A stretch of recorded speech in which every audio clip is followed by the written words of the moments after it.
can do, no teaching that I can give, nothing apart from him. And I do it because he shows me what to do. He shows me what to do because he loves me. So if we're not approaching every day that way, then maybe we need recovery.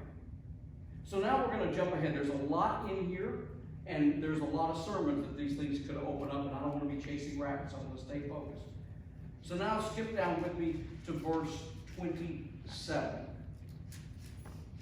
Okay, and this is Jesus, and we're talking about here, I want you to listen to Jesus and listen to what he's saying. Verse 27, and he, that is God, has granted him, Jesus, the right to pass judgment because he is the Son of Man.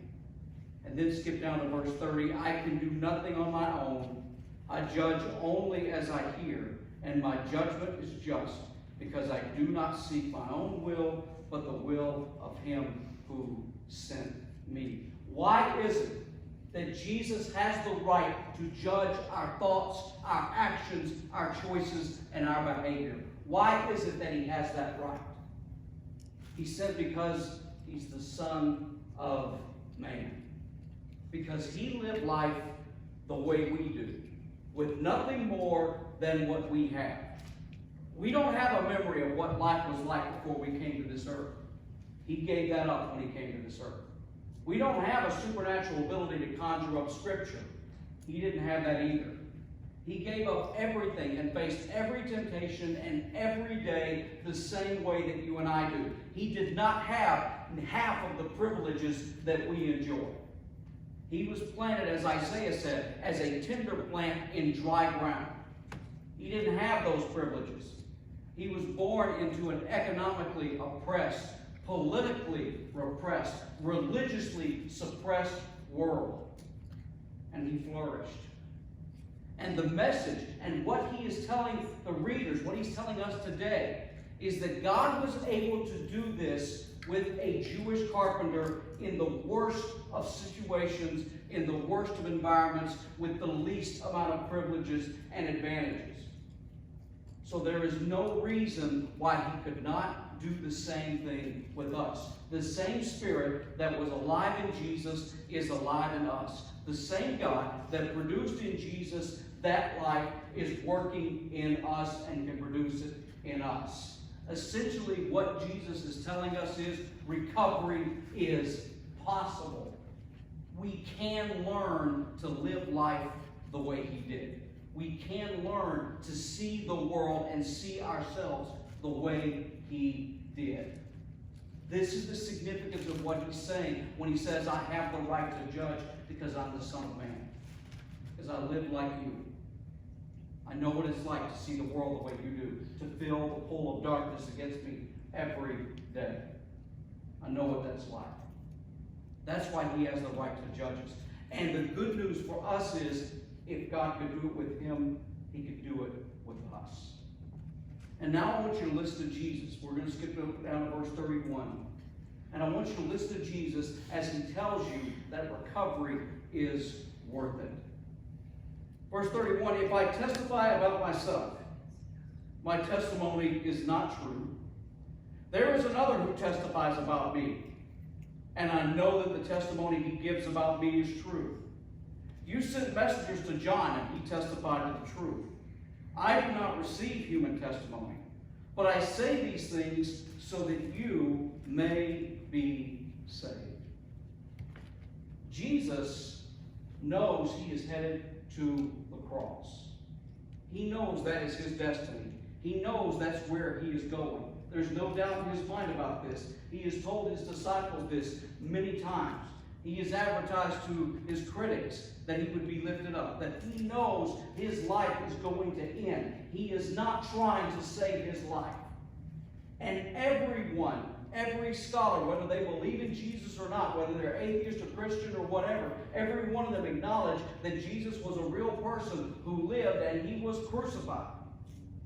He died.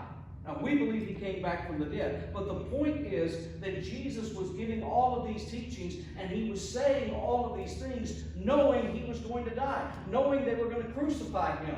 So Jesus, why would you do all of that? Why would you say these things and teach these things if you know they're going to kill you? And his answer is, so that I could save you. I'm not saying these things for my benefit. I know where I'm headed. I'm saying these things, these teachings that I'm giving you, these instructions that I'm giving you, this example that I'm setting for you, is so that you can be saved. Now, when we think about this, is he talking about saving us from physical death? I think we all understand, just because we're Christians, we're not exempt from physical death. So what kind of death is he talking about? Oh, saving us from spiritual death. Sure. But what's the significance? I mean, really, are we living such bad lives that we need to be saved from it? You hear what Jesus is saying? Jesus is looking at life from the perspective of living it the way we were created to live it. And he is living life at such a high level that he considers to live life any less than that would be a forfeiture of life. He says you're not living. If you're not living at the level that you were created to live, you're not living. Now, I want to ask you, think about this and be honest with yourself. When was the last time that you lived so fully that you said, I would rather die than not live this way? When was the last time your life captivated you that much? When was the last time you were in such a place that you experienced life at such a level that you said it's not worth it to live any other way? That's what Jesus experienced. Every day. He lived life at that level, and he said it is not worth it to live any other way. The question is, do we believe that? Do we believe that he knew what he was talking about? Do we believe that that's possible?